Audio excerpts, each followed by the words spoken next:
So this Toyota Hillux came for an accident repair job. The roof ilikuwa imecrash, even ilikuwa inafanana. So first things first, tuna disassemble everything so that we can cut this roof and replace it with the one that we ordered. We also remove the bumpers, the headlights.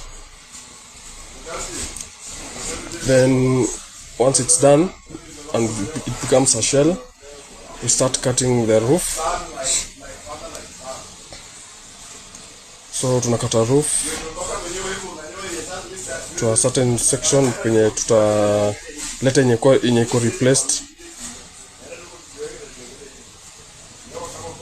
So anyway we are cutting, tunakuwa tumesha confirm with the roof that we just brought.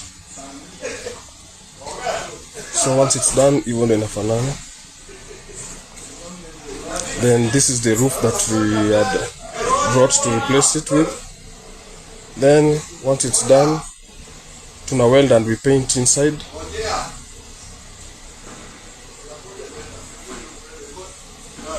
Once painted, even inakaa.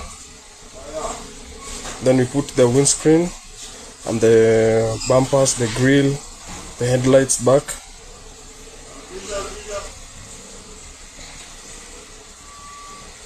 After hapo in the spray booth, start the painting process. Hapa ni checking the undercoat.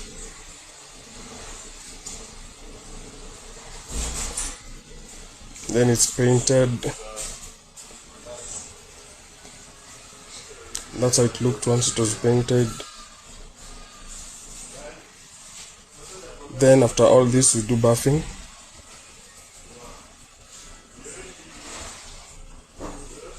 Once the buffing process is done, that's how the car looks.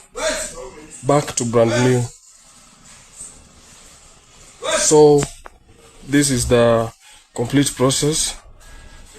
Na hivyo ndio inafanana, it looks now brand new.